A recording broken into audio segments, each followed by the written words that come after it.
On se retrouve dans le 5e épisode de mon challenge où le but est très simple, c'est d'atteindre 1 million de capital crypto. Alors je viens d'aller vérifier dans le dernier épisode qui était donc il y a 30 jours parce que je fais un épisode tous les mois, mon capital était à 120 000 $. Et là, on peut directement aller sur l'écran et on voit que mon capital est à 145 000 $. Donc c'est une bonne nouvelle, il y a eu une évolution et on peut voir qu'il est même monté jusqu'à 150 000, même 151 000 ici le 29 septembre. Donc c'est bien, mon capital continue à évoluer, c'est très très bien. Et je vais donc comme d'habitude vous montrer un petit peu tous les mouvements qu'il y a eu durant le mois et qu'est-ce que je prévois de faire par la suite, en sachant que restez bien durant toute la vidéo parce que je vais faire aussi des mouvements en direct. Il y a quelques ordres que j'ai attendu d'exécuter pour le faire directement avec vous. Donc on va replier cette partie-ci pour directement avoir plus de place. Et donc on peut voir qu'il y a eu une belle évolution. Le pic ici, si jamais, c'est dû à un DSA que j'avais fait tout l'été. Donc je vous l'ai expliqué, il me semble, durant la dernière vidéo. Qu'est-ce qui s'est passé durant ce mois-ci? Si on regarde ici au niveau des 30 jours change, déjà au niveau du BTC, on a fait en plus 16%. Donc le marché global a suivi. Et c'est pour ça qu'on a une hausse sur mon portefeuille. Même si, voilà, ces derniers jours, il y a quand même eu une petite baisse. Donc on va aller revoir ça et on va voir ce qu'on en fait. Mais dans la tendance globale, voilà, le marché, il a quand même bien évolué. Si on regarde les meilleures performances, on a UXLink, mais ça, c'est une crypto que j'ai racheté après. Donc je l'ai racheté il y a une semaine, donc j'ai pas profité de la performance. On a eu le Bit-Tensor. Ça fait très très plaisir, le Tao. Je vous en parle depuis tellement de vidéos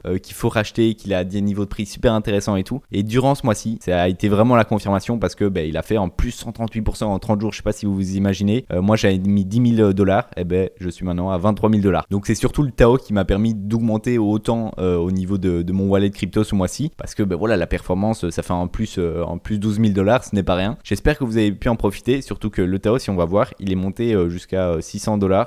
Ouais, voilà, jusqu'à ici 620 $. Il a baissé un petit peu, mais on est très bien. C'est exactement ce qu'il fallait. Vraiment, c'est en cas d'école. Ici, vous voyez, on a un gros range. Il est vraiment parfait ce range. Dès qu'on a pété ce range, donc la résistance ici aux 360 $, on a pété à la hausse et on est venu chercher les 600 $. Donc c'est vraiment super bullish. On a eu un beau W ici. Voilà, même si je me mets en daily, on verra peut-être mieux. Ici aussi, on a eu un super W, donc c'était une confirmation vraiment super haussière avec à chaque fois des bas de plus en plus haut. Donc vraiment, dès qu'on a cassé ici la neckline au niveau des 360, comme je vous l'ai dit, c'était super. Vraiment, il n'y a rien de plus parfait. Donc j'espère que vous avez pu en profiter parce que ça fait tellement longtemps que je le dis sur la chaîne. Quand on était, je me souviens ici, on a vécu le crash ensemble. Vu que j'ai fait une vidéo ce jour-là, le 5 août, c'était il y a 2 épisodes, n'hésitez pas à aller le voir. Et puis aussi, voilà, à chaque fois en fait, là c'était le dernier épisode et là c'était 2 épisodes avant. Donc à chaque fois, on est arrivé sur les crashs et sur chaque vidéo, je vous disais vraiment que c'était des niveaux super intéressants. Donc n'hésitez pas à me dire en commentaire si vous avez pu en profiter. C'est vraiment dans ces moments-là où tu vois l'intérêt de faire des analyses, d'être tout le temps derrière les graphiques, à chercher la crypto qui va être la prochaine à faire en x2, etc. Là, on l'a trouvé, donc c'est vraiment le top. Et j'espère que par la suite, on retrouvera encore d'autres cryptos comme ça. Même si le Tao, pour l'instant, il est très bien parti. Je vais garder sans souci mes 23 000 $. Peut-être que c'est une question que vous vous posiez. Est-ce que j'allais rebalancer ou quoi? Non, vraiment là, je vais garder les 23 000. Je pense qu'au niveau du Tao, on peut facile aller chercher les 100 000 $. Donc ça fera en x5 par rapport à maintenant, x6 peut-être.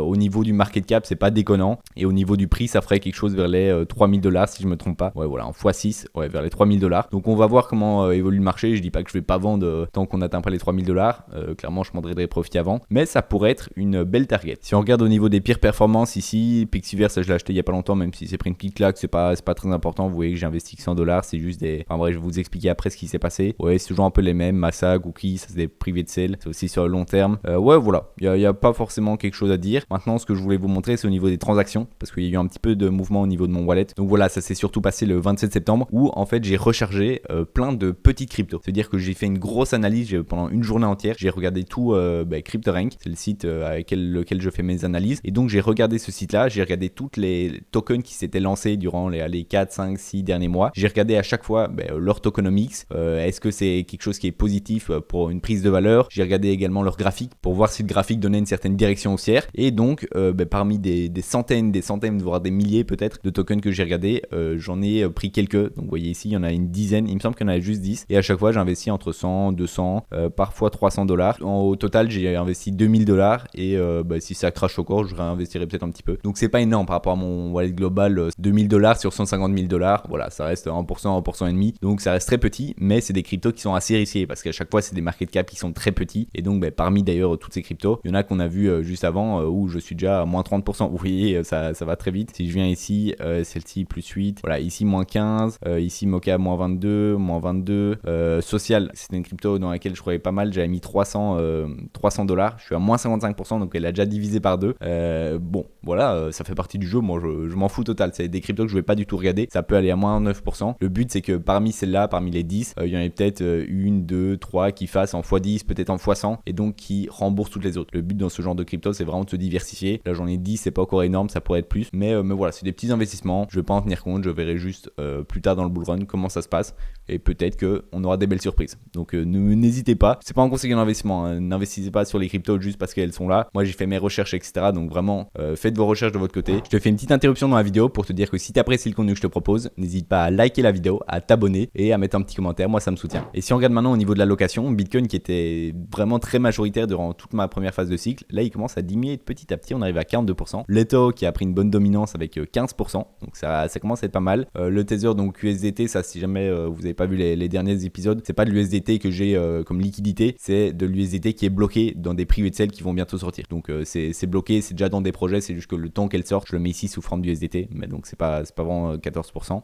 c'est plus 1% ou quoi, il y a vraiment très peu d'USDT que j'ai. Sinon ici on a BitGet avec 8%, puis ensuite Cookie 3 qui est une private sale, Ondo Finance, Fed. Ok, donc voilà, on voit un petit peu la répartition. J'ai pas mal de crypto franchement, et même si vous dites peut-être que j'ai vraiment beaucoup de crypto, je commence à beaucoup me diversifier. Faut savoir que je regarde pas trop les cryptos qui sont en dessous de 1%. Vous voyez, j'ai beaucoup de crypto qui j'ai juste quelques centaines de dollars par-ci par-là. C'est juste pour un petit peu me mettre dans le projet. Comme ça me permet, voilà, étant donné que j'ai un petit peu d'argent dedans, de plus suivre le projet, de suivre les news, de regarder le graphique, et ça me permet de m'investir un peu plus. Mais c'est pas forcément des cryptos dans lesquels voilà, j'ai 0,10%, 0,09%. C'est pas quelque chose dans lequel même si ça crache, je vais y faire fort attention. Maintenant, au niveau du BTC, si on regarde une analyse un petit peu et qu'on dézoome, ça fait vraiment longtemps qu'on est dans ce range. Ça fait depuis mars 2024. Donc on est sur un gros range de, si je regarde exactement, de 231 jours. Donc ça commence à être vraiment long. Ceux qui regardent encore ce genre de vidéo, c'est que vous êtes vraiment des guerriers, vous êtes déter. Donc ça fait plaisir. N'hésitez pas à mettre un petit commentaire comme ça, tous les gens qui sont silencieux, qui mettent pas trop de commentaires, comme ça je pourrais vous voir un petit peu. Et donc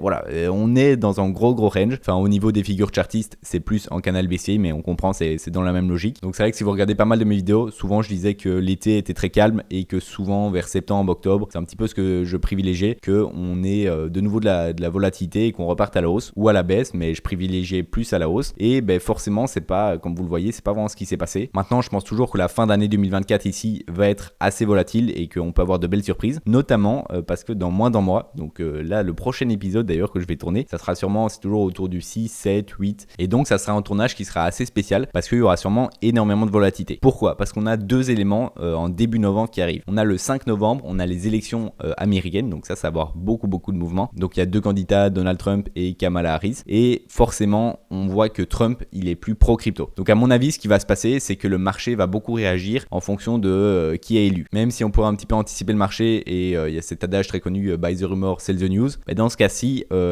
c'est assez serré en fait, que ce soit Trump ou Kamala, c'est vers les 50-50 à chaque fois, donc c'est très compliqué de les départager et donc ça peut être soit l'un soit l'autre. Je pense que si c'est Donald Trump, eh bien on va partir à la hausse, on pourrait facilement aller vers les 80 000 et puis peut-être venir faire un petit pullback et puis repartir. Alors que si c'est Kamala, à ce moment-là je pense qu'on va chuter, peut-être revenir ici tester les 40 000 $. Les 40 000 $, moi il me semble que ça sera un palier qui peut être possible. Aller en dessous, j'y crois pas forcément, mais peut-être, c'est toujours probable. En tout cas pour moi le gros palier ça serait ici au niveau des 40 000 si on chute vraiment fort. Maintenant il y a moyen qu'on vienne juste retester ici au niveau des 45 000 et puis qu'on reparte. Dans tous les cas ça va être beaucoup de bruit à court terme où on va monter ou soit on va descendre, mais dans la logique des choses ça va rien changer. Même si Kamala Harris passe et qu'on vient ici à 40 000, eh bien au final sur le long terme on va remonter et on va repartir. On peut voir que la dynamique quand même est haussière sur les cryptos et donc je pense que si on regarde sur une période de 6 à 12 mois, il n'y a pas trop de problème en se disant que le BTC va faire des nouveaux plus hauts. Sachant tout ça, il faut voir comment vous vous positionnez parce que imaginons que ça soit Trump qui passe, eh bien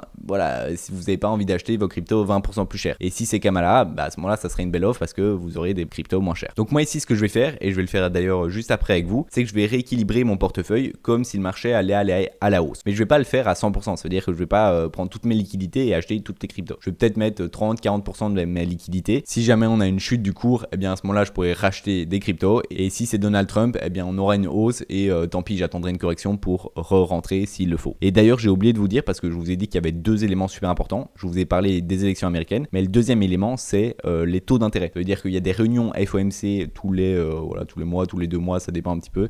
Mais il y a des réunions comme ça où on va décider des taux d'intérêt. Et ça, si vous avez vu ma dernière vidéo, je vous la mets juste ici. Elle est super importante parce que je vous parle plus en profondeur de la cyclicité, de comment est-ce qu'un cycle est fait et comment de la liquidité arrive sur le marché. Et c'est forcément super corrélé par rapport au taux d'intérêt qui, lorsque je l'explique dans ma vidéo, mais vraiment allez la voir, elle est super importante. Eh bien, si on regarde sur 6 à 12 mois, on voit que les taux d'intérêt sont dans une tendance baissière, donc on devrait les baisser petit à petit, qui est très positif positif pour les cryptos parce que ça amènera tout simplement de la liquidité. Donc tout ça étant que ça va créer beaucoup de volatilité d'ici novembre et que moi personnellement je vais me positionner plus à la hausse, même si les deux scénarios peuvent arriver. C'est pourquoi je ne vais pas me positionner à 100% à la hausse, je vais garder une certaine partie de liquidité au cas où on chute plus bas. Alors je vous ai dit que j'allais me positionner, mais vous devez vous demander sur quoi? Sur Bitcoin, sur des altcoins, si oui, lesquels? Alors ça va être très simple, je vous le montre directement à l'écran. Il va y avoir 3 cryptos, 3 altcoins parce que pour l'instant, voilà, j'ai fait ma première phase de cycle avec Bitcoin et il y a le déversement de liquidité. Donc je vous l'ai déjà expliqué, vidéo juste ici si besoin, mais les capitaux, les liquidités vont toujours des actifs les plus gros, donc par exemple Bitcoin vers des actifs les plus petits, donc des altcoins.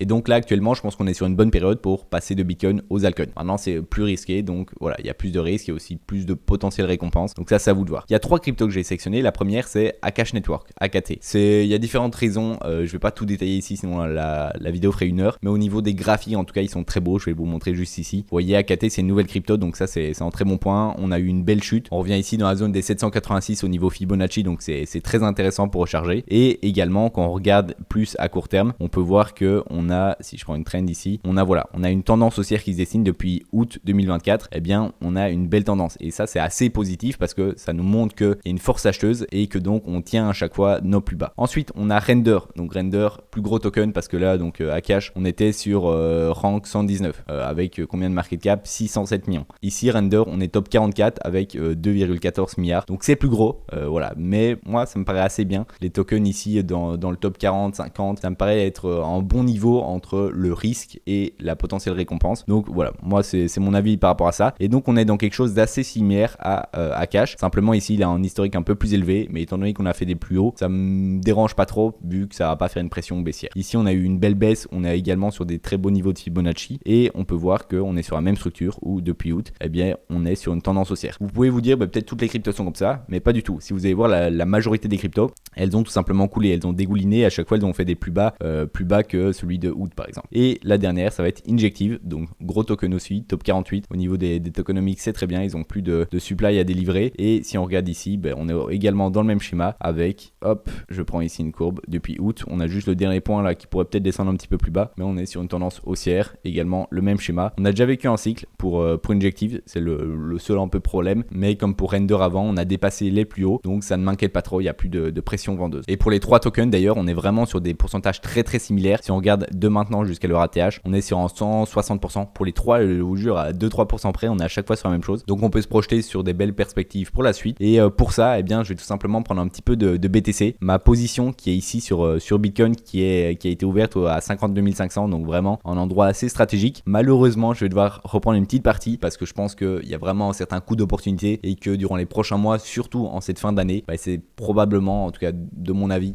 ça encore une fois pas en conseil en investissement, mais pour moi ça va être plus une période favorable aux altcoins. C'est pourquoi je vais retirer un petit peu, donc je vais retirer 0.1 BTC, ce qui nous fait donc là au cours actuel $6 200 et j'ai encore 1000 dollars qui étaient en attente, donc là-dessus il n'y a pas de souci. Donc je vais simplement mettre l'ordre ici, donc 0.1 ici à 52 000. Je vais mettre l'ordre en limite, je vous conseille toujours de faire ça, ça permet d'avoir un petit peu moins de frais. Voilà, donc je l'ai mis juste ici, juste au-dessus juste à $20 près, le temps que le cours monte pour aller chercher l'ordre. D'ailleurs en attendant que mon ordre se fasse prendre, peut-être ceux qui n'ont pas vu les derniers épisodes vous demandez pourquoi je suis sur Binance.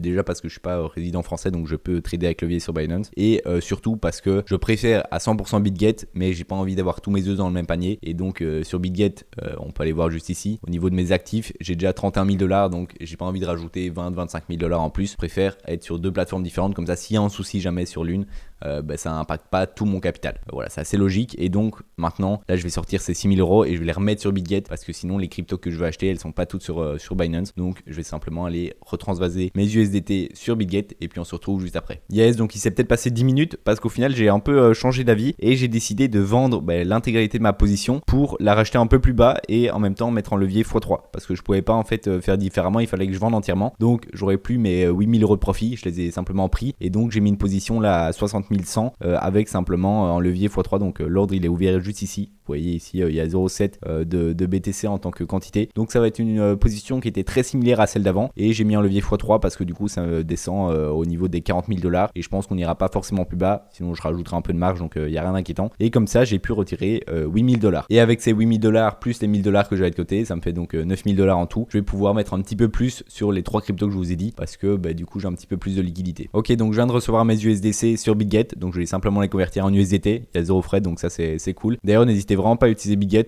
Moi, je trouve ça trop bien. J'utilise tous les jours parce qu'il y a plein de cryptos que vous ne trouvez pas sur d'autres exchanges. Donc là, il y a un maximum de cryptos et il y a plein de fonctionnalités. Donc si jamais vous n'avez pas de compte, vous pouvez utiliser mon lien en description. Je le mettrai, ça fait moins 10% sur vos frais à vie. Donc c'est gagnant-gagnant. Moi, je touche une petite commission sur vos frais et vous avez aussi une petite réduction au niveau de vos frais. Donc ici, je convertis mes USDT. Donc voilà, ça me fait 11 000 $ d'USDT, mais il n'y en a que 10 300 disponibles parce que j'ai des ordres qui sont en attente. Donc ici, je viens sur Trading, Spot. Là, comme je vous ai dit, j'ai 2 ordres en attente. En fait, il y a 2 des petites cryptos que j'avais acheté là le 27. Eh bien, il y en a 2 où l'ordre ne s'est pas exécuté parce que je mets toujours les prix un petit peu plus bas. Et voilà, ces 2 là, le prix est parti sans prendre les ordres. Donc c'est dommage. Je vais les laisser parce que je sais jamais. Il y a peut-être un moment où elles vont redescendre et elles vont aller chercher les ordres. Donc il y avait ATR et QTLX. Donc voilà, ces 2 cryptos où j'ai mis 200 et 500 USDT. Donc il y a 700 USDT qui sont actuellement bloqués. Donc on commence sur Render où je vais mettre en ordre de 5 000 $. Donc je vais pas le mettre beaucoup plus bas parce que j'ai vraiment envie qu'il soit exécuté étant donné qu'actuellement j'ai pas énormément de Render dans mon portefeuille. Donc ça serait con que la crypto parte sans moi. Donc ici je vais mettre à 0.42, ça me semble bien. 5.42, excusez-moi. Voilà, donc je mets à 5.42. En termes de quantité, je vais mettre 5 000 $ comme je vous l'avais dit. Donc ça fait 922 Render. Allez, on va descendre à 900 Render. Ça me fait 4 878 $. Ça me paraît très bien. Donc voilà, je mets acheter. Et voilà, mon ordre il est mis juste ici en dessous. Ensuite, on va aller sur la deuxième crypto, donc ING. Ici, donc je vais mettre 3 000 $ et je vais venir du coup recharger. Ouais, au niveau de la crypto, on peut descendre un peu plus. Donc je vais mettre 20.2. Allez, 20.2, ça me paraît bien. Hop, ça fait 3030 $. Bim, acheter. Donc mon ordre il est placé, on le voit juste ici. Et la dernière crypto, AKT, je viens de voir qu'elle n'est pas disponible sur BitGet. Donc vraiment, c'est la première fois que je vois ça, surtout pour une crypto du top 120. Bon, voilà, c'est comme ça. Elle est juste disponible ici, comme vous pouvez voir, en perpétuel. Mais moi, ça m'arrange pas. Je vais me prendre des frais en fait chaque jour à la conserver. Donc ça m'intéresse pas et surtout, je veux pas la garder sur BitGet. Donc ce que j'ai décidé de faire, c'est tout simplement de ne pas acheter de AKT pour l'instant. Comme ça, je garde actuellement 2500 USDT de côté en termes de liquidité. Et comme ça, si on est en crash le mois prochain ou dans les jours qui arrivent, eh bien, je pourrais recharger d'autres cryptos. Et si jamais je vois que AKT, j'ai vraiment envie d'investir, que le graphique est très beau, à ce moment-là, j'irai sur un autre exchange pour aller l'acheter. Mais voilà, ça me semble déjà très bien. Comme ça, on a acheté du Render et de l'ING en sachant que de l'ING, j'en ai déjà 1000 $. Mais comme ça renforce un peu ma position. Et voilà, c'est tout pour cette vidéo. J'espère qu'elle t'aura plu. En tout cas, moi, j'ai hâte d'être le mois prochain, d'ici 30 jours, parce que comme je t'ai dit, il va y avoir sûrement beaucoup de volatilité au niveau des élections américaines et de la réunion FOMC. Bref, on se retrouve dans un mois pour voir tout ça. Et puis, si jamais, n'hésite pas à regarder cette vidéo super intéressante. Et moi, je te dis à la prochaine. Ciao, ciao.